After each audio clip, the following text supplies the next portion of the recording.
And this fear that we're projecting, if we take Michael's misses, I'm afraid to take the shot because I'm afraid to miss it. Well, you haven't taken the shot yet.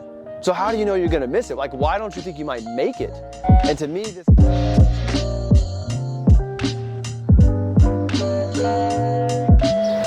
Hello, welcome to a new series that I'm calling Beyond the Notes. Hopefully by now you know that every day I write a daily note. I think I'm 105 days strong, or around that, of writing a short daily note that pertains to something related to your spirit, mind, body, and money in the pursuit of your authentic life.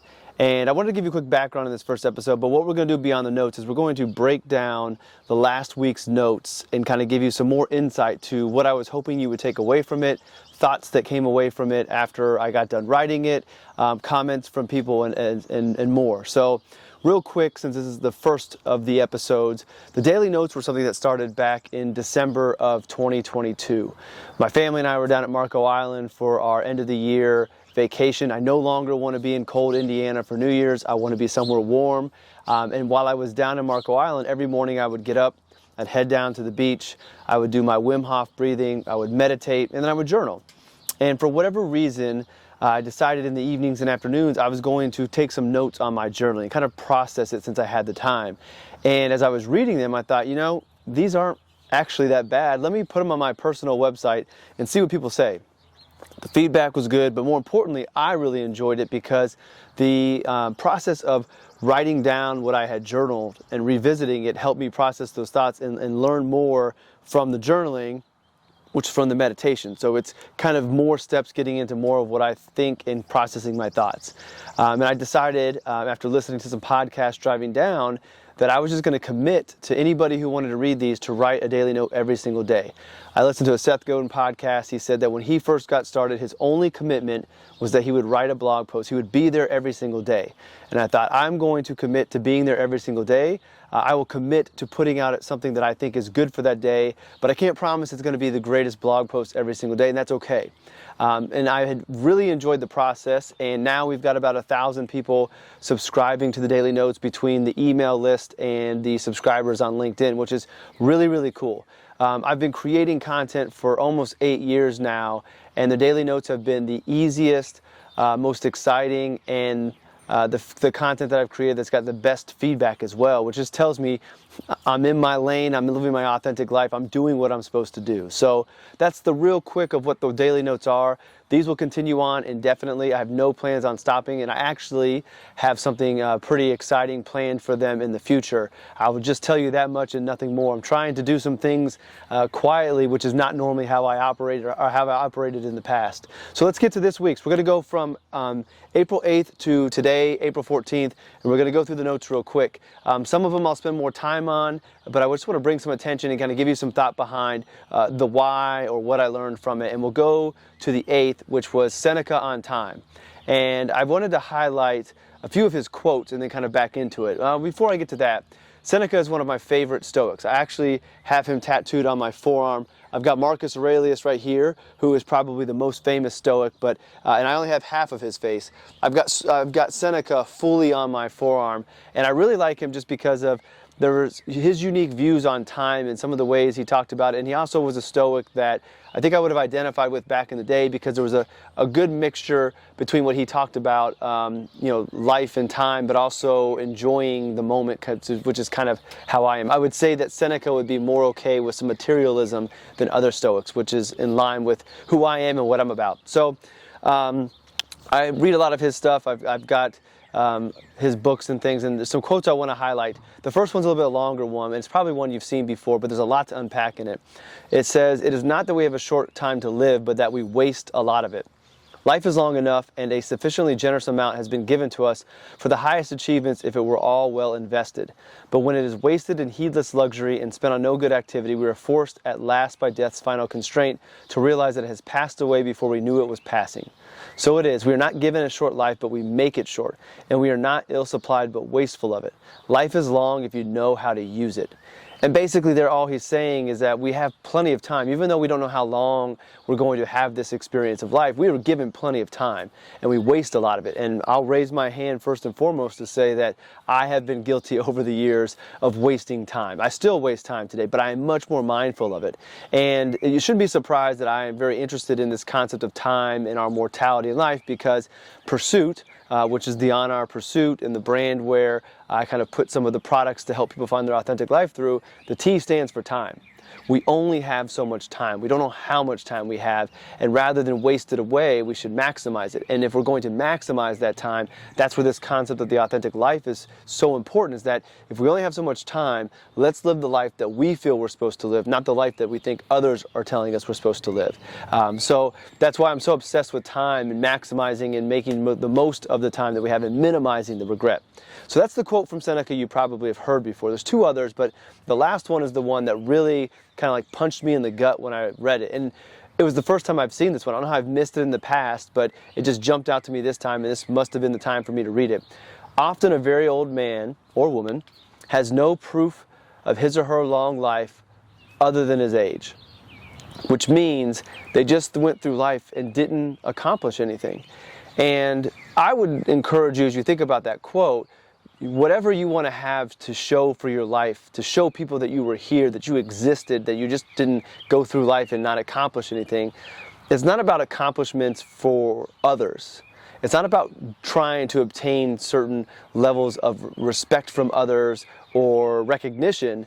It's for you. What do you want to accomplish for you that you can leave behind for the world to know that you were here? How can you make your imprint on the world during your life in a way that is for you, and then ultimately that will be good for everybody else? So for me, one of my ways is my family and my boys, and making sure they are good people, so that when I'm gone, they can look at Roman, Leo, and Silas and say, hey, they are just like their dad, or whatever it might be, but that there's my fingerprint on them.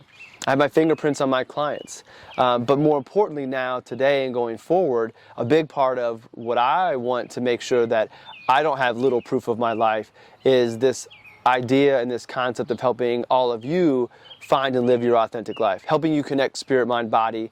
Money comes in at the end to find and live the life that you're supposed to live. And if I can help more people do that, then that will be proof of my living, and that's something that I want to do, but it does benefit others. But the focus is, this is what I feel I'm supposed to do, and there is going to be residual evidence that I was here in some respect, even if it's these YouTube videos and podcasts. So that is really all I had on Seneca on time. I just really enjoy that concept and thinking about it.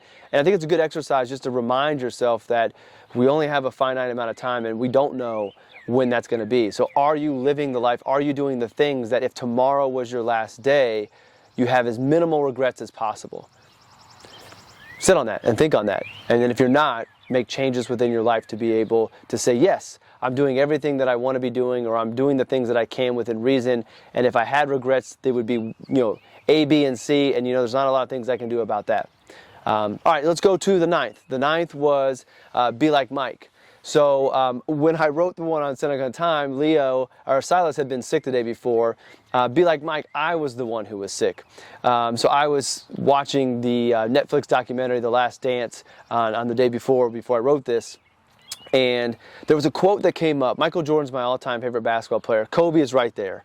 But Michael Jordan is who I grew up with. So Michael Jordan's my favorite player. Watching this was a lot of fun, going back and reliving those moments and thinking back to my childhood. But there was a quote that popped up, and one of the trainers said that Michael had this unique ability to remain present and in the moment, which is why he was able to hit game winners and not get shook and not be thinking about if he missed shots. He was in the moment. And the trainer said, people live in fear because they project the past into the future. And this isn't, I don't want to get too deep into like past traumas and what that means. I want to be more of like, people live in fear because of things that they're projecting. Whether it's from the past or ideas they think are going to happen, they're projecting it into the future, which makes them afraid, which prevents them from doing the things that they should be doing or want to be doing. And there's a big quote that is at the top of the note, and you've heard this before. Michael Jordan's missed 9,000 shots in his career. He says, I've lost more than 300 games. 26 times I've been trusted to take the game-winning shot and I've missed. I failed over and over and over again in my life, and that is why he succeeds. So there's no fear of failure because you don't know if you're going to fail, and if you do fail, you learn from it and get going. And the other quote that I really liked that the trainer said that Jordan's really well known for saying is, why would I worry about missing a shot that I haven't taken yet? And that's where I want to stay on this note. Going back to people living in fear, projecting, I don't know if you've ever played basketball, but growing up I played basketball. I always wanted to take the game-winning shot.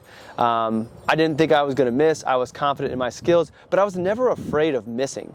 And maybe it's because I knew if I missed, it's not the end of the world. We lose the game, but I think I'm going to make it. And this fear that we're projecting, and if we take Michael's misses, I'm afraid to take the shot because I'm afraid to miss it. Well, you haven't taken the shot yet. So how do you know you're going to miss it? Like, why don't you think you might make it? And to me, this kind of is a little bit of kind of your perception of how do you view the world? Do you view the world in an optimistic lens or a pessimistic lens? Are you a half-empty type of person, or are you half-full? The half-full person's thinking, I'm going to make it, and if I miss it, so no big deal.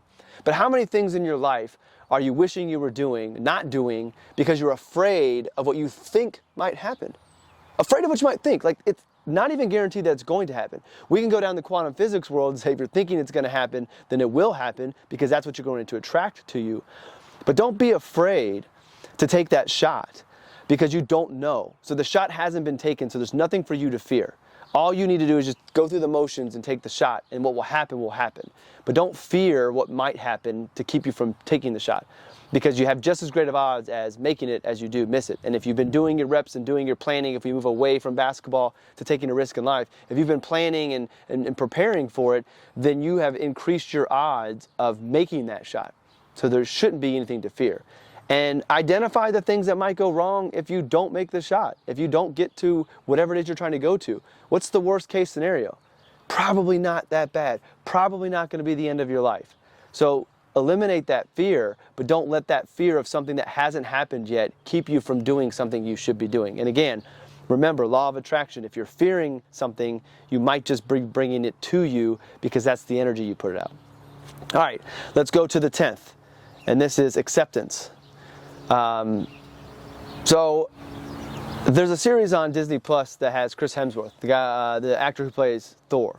And first off, I wish that I was that level of famous, not for the money, not for the fame, but for the opportunity to get paid to go do these really cool challenges that he did, trying to learn more about longevity and making sure he tries to stay healthy. So the series is, I think, 6 episodes, and it's about Chris trying to prolong his life, live a healthy life, and looking at different ways to do it. So there's cold water things, there's stress, and all these different things of challenges. And so every episode is him ending with a big challenge in the preparation to it.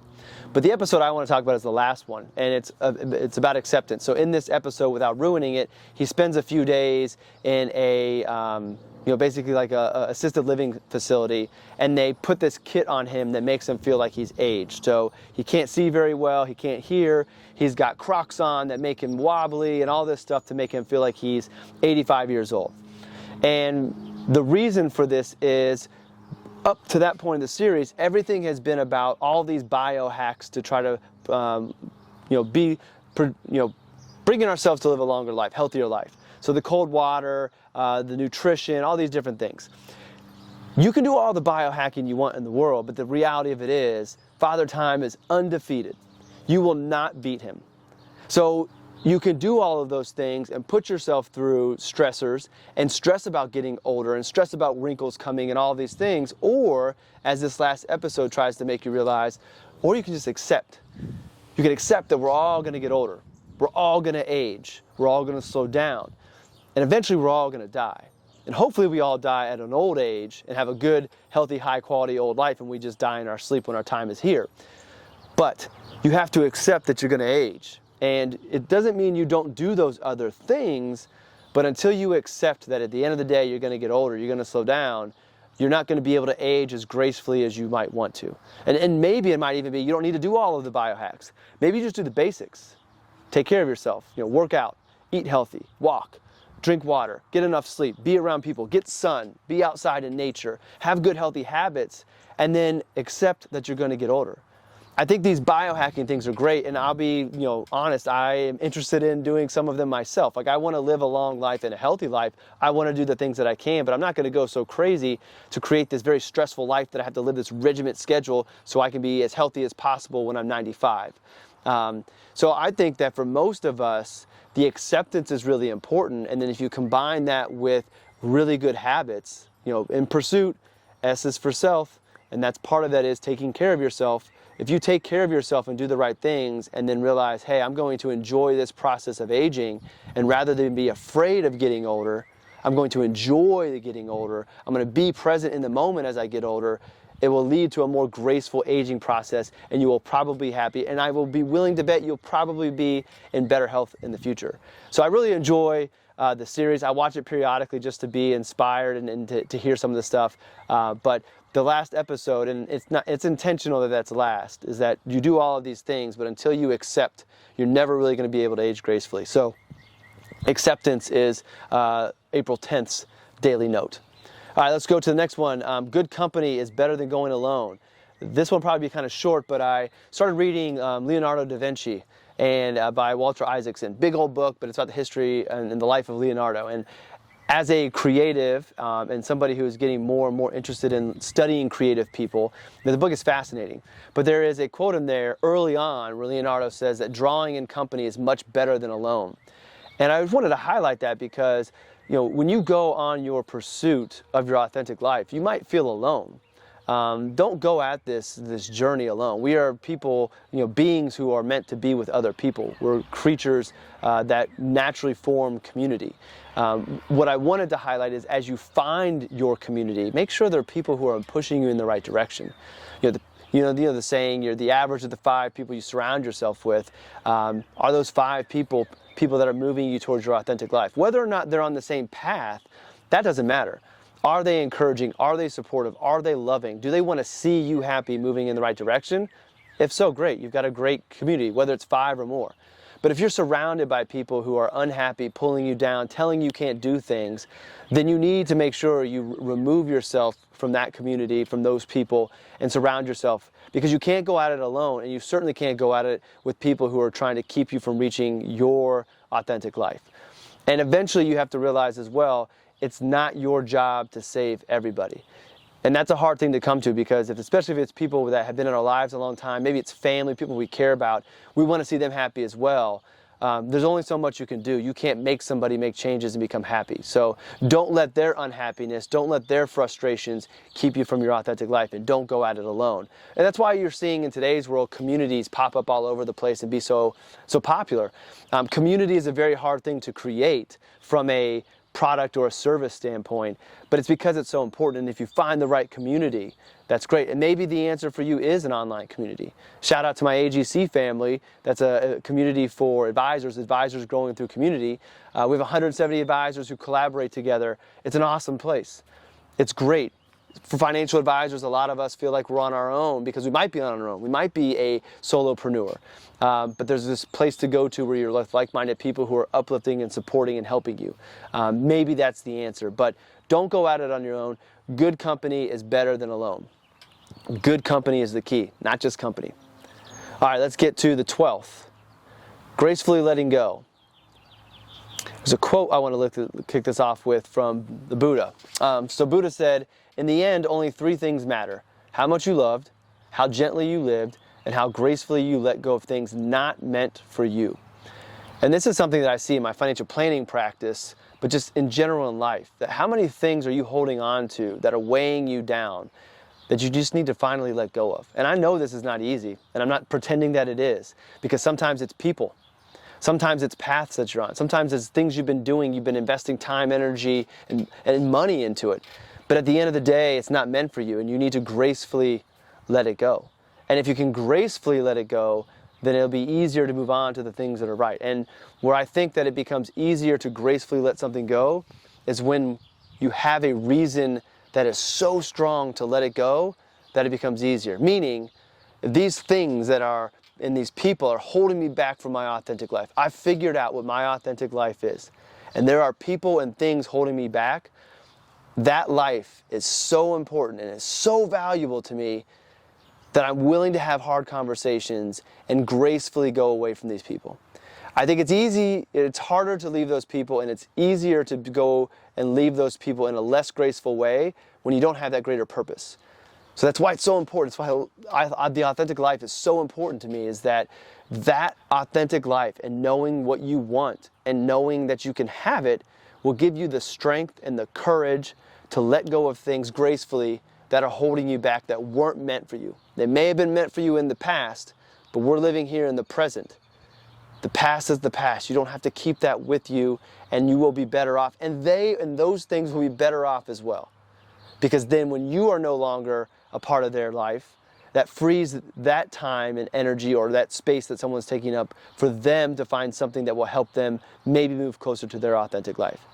So it's not easy, but don't hold on to things. And there are things that you know right now. When I say that quote, I know you felt something. You felt a little bit of discomfort because you thought of something that you're holding on to that you need to let go. Let it go. Let it go. And the more you do it, the easier it becomes. All right, the 13th, writing daily affirmations. So we've all heard, we got to speak things into existence. The practice of affirmations are really good. This is something I just started this year, and I have a list of daily affirmations.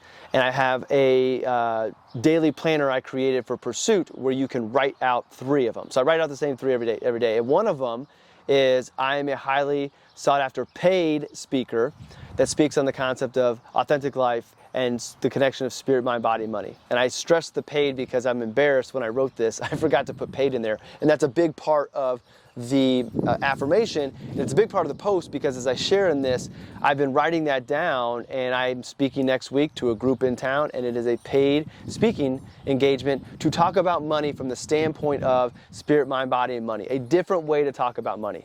It's come true. So real quick, writing down your affirmations takes just saying them to the next level. And here's what I think why.